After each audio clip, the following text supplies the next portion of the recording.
I know you're a big fan of knocking Meghan and Harry at the moment in America. Is that generally the case still? That Americans apparently don't like them? More so than ever. I think it's less about not. I mean, in the last 48 hours, I think it's been less about knocking Harry and Meghan and more about knocking Omid Scobie and trying to counter some of his claims through facts. I mean, I'm not a fan of knocking Meghan Markle.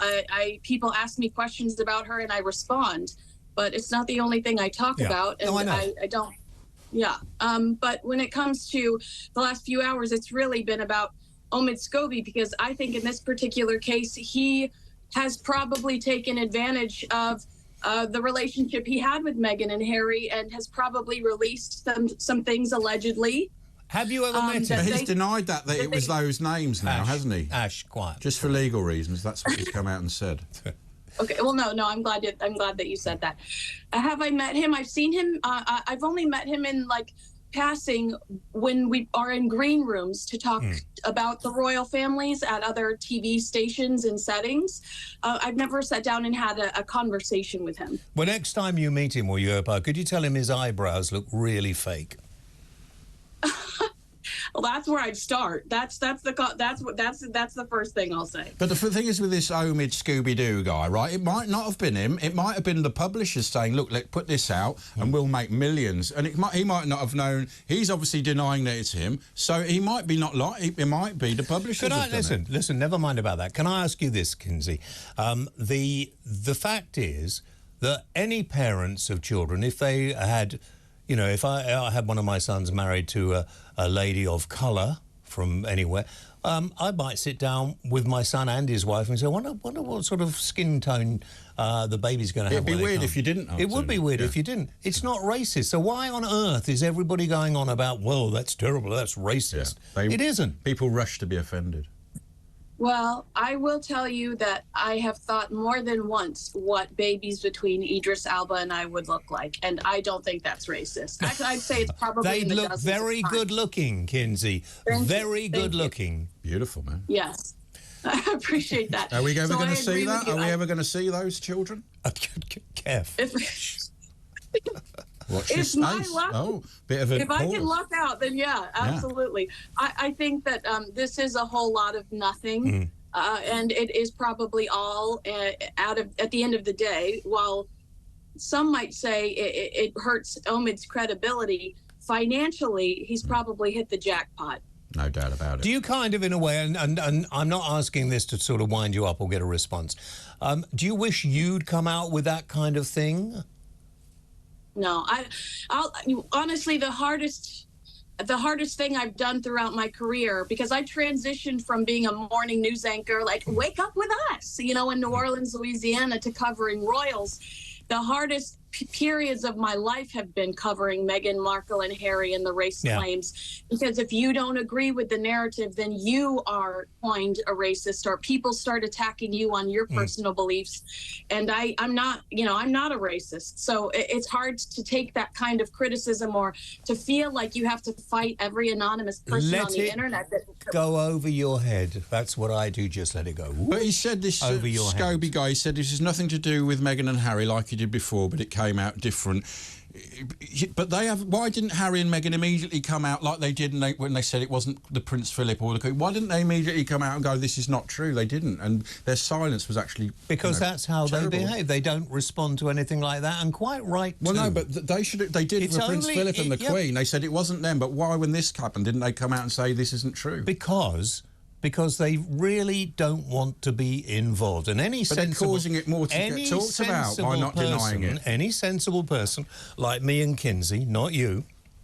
Yeah, but they should have come out and said it wasn't King Charles, and it's not Catherine. Are you not listening? Are you not understanding? But they did that with Philip and the Queen, we already had that discussion about what they were saying. Why shouldn't you discuss how your grandchild might look, or how your child might look? I'm not talking about that. It would be fine to do it, but why didn't they come out and say, no, that this didn't happen? Also, I don't think anybody's ever made the point that Charles was surprised by the way Harry looked. Charles said something to the effect of, "Oh no, he has red hair because he had those strong Spencer genes." And so this is, it's an innocent conversation. Charles was surprised by the way that Harry looked. So yes, he might be curious as to how Harry's child is going to look. Even Harry made a joke about it, didn't he? If he's going to have ginger hair, didn't he? Why do you think still, and I'm very pleased they are, but the royal family are the best PR we could get in this country. They are great for promoting Britain. Apart from Prince Andrew. Why do I think that? Yeah. When people moan about them a lot. Because they're stoic, because no matter what trials or tribulations they go through, which has been basically a tornado, a nightmare over the last few years, they still show up, and they shut up and they show up. And I think that that's a really admirable quality. But that was the Queen and Philip. Yeah. But also yes, I think Charles.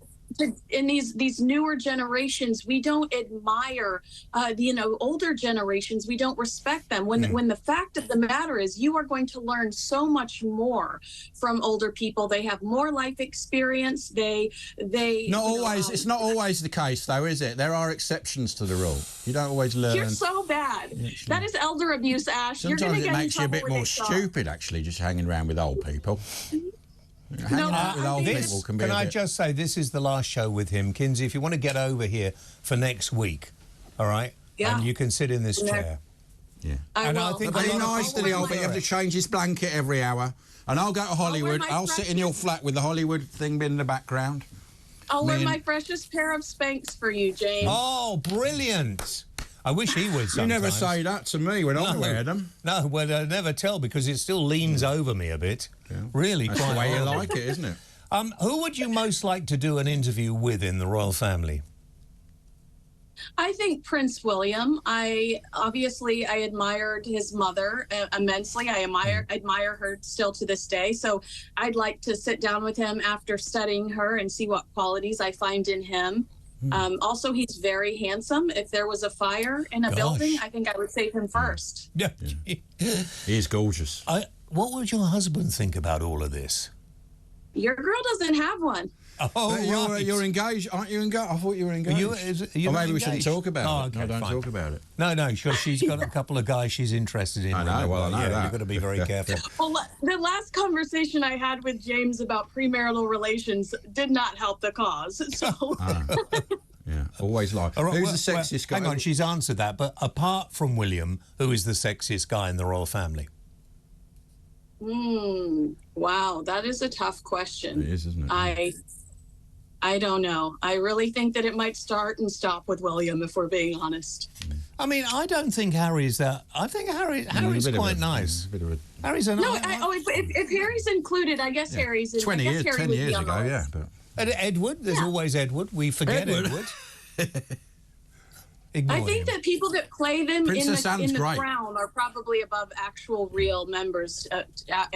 After William, it might be Guy that plays William in the Crown, and then Guy that plays Prince Charles in the Crown. Yeah. Listen, before you go, that's an interesting point you bring up.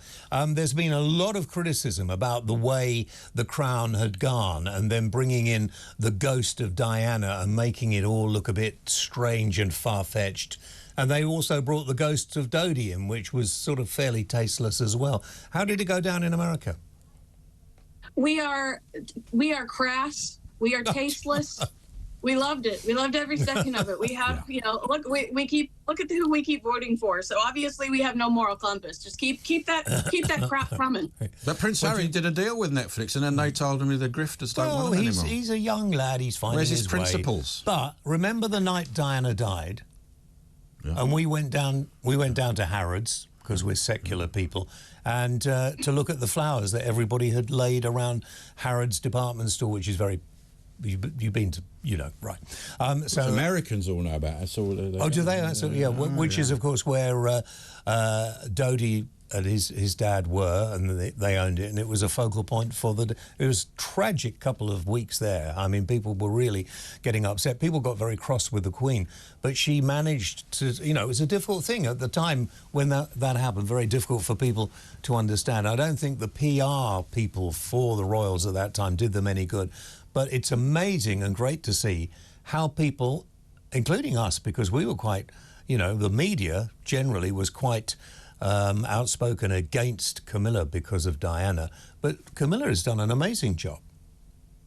Well, I'd like to agree with you there, but I'd also say that was to me, I felt like that was one of the few moments where the royal family did not care about public opinion because their focus was on the boys, and their focus was protecting them, keeping things quiet, and keeping them safe and outside of the chaos. And William has said within the last few years that he appreciated the tactic they took.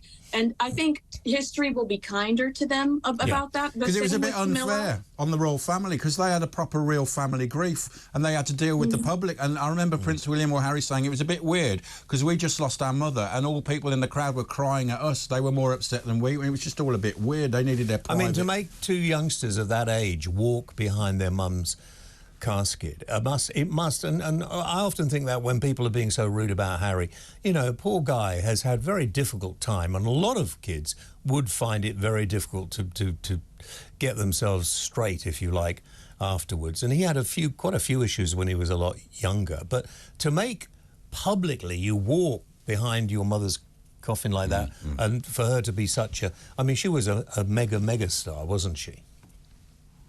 She was, and Harry has said over the last few years that he really struggled with that, and that's something that he works through in therapy. And I do think we forget about that when we get lost in the soap opera of everything that's happened over the last few years. And Meghan's taken advantage of that. No, and he's under the thumb, isn't he? He's under the thumb, isn't he? Thank you, Kinsey. Answer the question, Kinsey. I'm going to go to a break. Am I right or am I right? He is an ignorant twallop. And she's nodding, yeah. Thanks. Oh, that's it. You said enough. Right, you can take my job. Thank you, Kinsey. You know what the word for it is. Bye-bye.